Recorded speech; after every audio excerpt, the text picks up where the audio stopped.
Here in the northern latitudes, the weather's turning colder. Maybe you live in a similar latitude.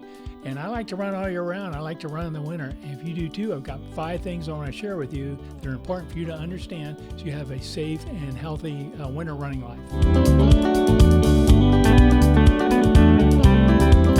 Welcome to the Ageless Runner.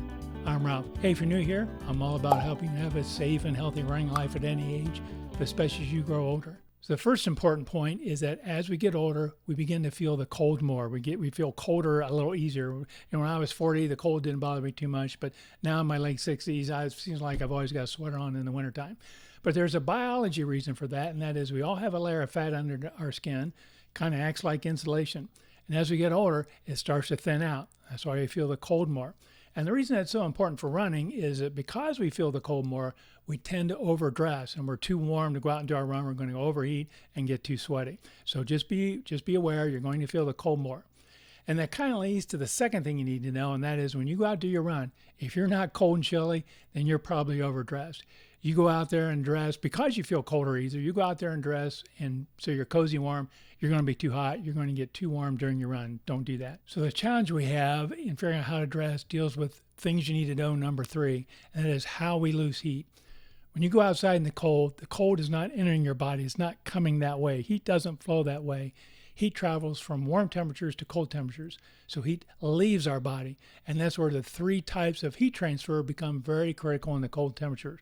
So the first way we lose heat, the first way we transfer heat out of our body is through conduction. That's when 2 solid objects touch each other. Heat travels from the warmer object to the colder object. So in this case, we have our bodies, which are warm, we put clothes on, and the outside of the clothes is cold. So the clothes are colder than our bodies, so heat's going to flow out of our bodies into our clothes, then to the outside air. So what we wear on our bodies depends a lot on how we feel beginning our run and during our run. And that's why they often say, and I'm sure you already do it, is dress in layers. Now, one reason we dress in layers is that we can add and take them off very easily, but that's not the real reason I think the advantage we have is. The real advantage is that when you put a different layer on, you're trapping air between those layers of clothes, and air is not a bad insulator. So by adding 2 or 3 layers of clothes, you're also adding layers of air, and that acts as an insulator. The challenge, of course, is going to be what layers do I want? We'll talk about that here in a second.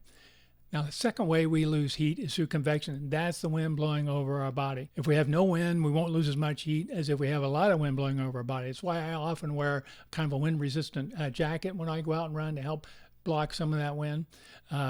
It's what the meteorologists refer to as wind chill. So understand what wind chill is. Wind chill is not an actual temperature. It's a perceived temperature. The higher the wind, the faster the heat loss from your body, therefore the colder you feel. Now, the third way we lose heat is through radiation, but that can also help us. Radiation is the heat we get from the sun, for example. So if you go outside and run on a sunny day and wear maybe a dark jacket, we will absorb some of the heat of the sun into our bodies, help keep us warm. On the other hand, if it's cloudy, or if you could run at night when it's dark, the deep black sky is going to pull heat away from our body due to radiation. So all 3 of those are very critical in the wintertime. And that's why we need to figure out how best to dress. And there's going to be some trial and error in doing that. And you're going to have to figure that out yourself based on the clothes that you have. I can't tell you what to wear because my clothes are different than yours. But I do have a wonderful suggestion that I started a couple years ago, and that's keeping a clothing log. What I started doing when I went out for a winter run is I would write down for the date, what's the temperature, what's the sky conditions, or is it cloudy, is it sunny, partly cloudy, and what's the wind like? Is there no wind, a little breeze, a lot of wind? And then I write down each article of clothing that I wore. For example, I wore my mid-weight wool base layer, or one of my short sleeve running shirts, put my windbreaker jacket on top of that, wore my lightweight running tights, pair of shorts, wore my skull cap running hat, and my running gloves. And I go out and do my run.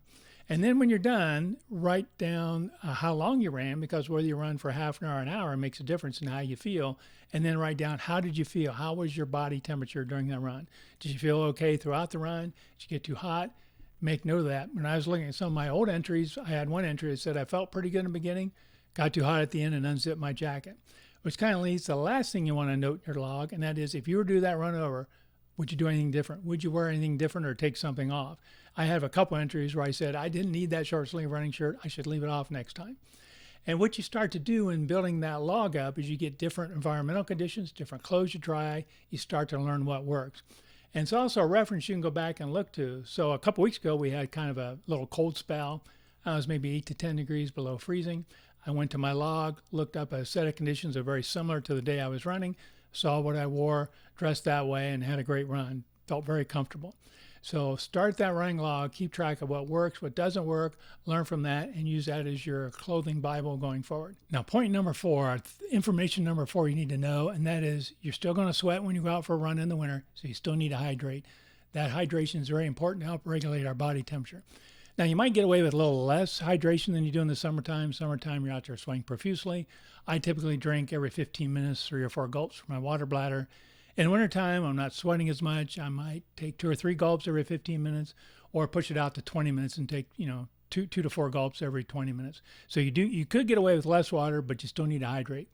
And one suggestion I have is in your water bladder or your water bottle, put room temperature water or even warm water. You don't want to put ice cold water in your body. You're trying to keep your body warm. It's cold outside. Don't put an ice cold liquid into your body. It makes it harder to regulate your temperature. Use room temperature water or even warm water. So information point number 5 is treat running like driving. If the roads are bad, if the weather's bad, maybe consider staying in and, don't go out and drive. Certainly don't go out and run. The last thing you want to do is a fall, and you're putting yourself at higher risk for fall. And certainly the older you get, the more risky that is. But just don't do it.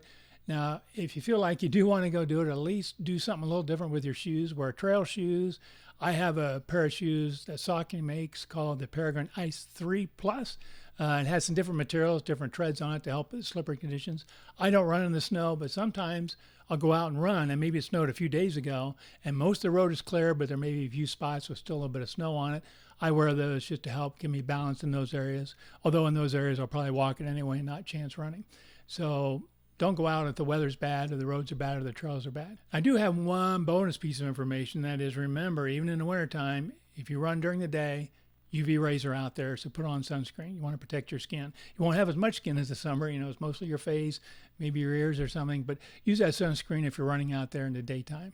Hey, thanks so much for watching. I hope you enjoy running in winter like I do. There's no reason you can't do it all winter long and be safe and have a good time. It's so good for our bodies. If you like this video, please scroll down and hit the like icon. If you're new here, please consider hitting the subscribe button also. Thanks so much and happy running.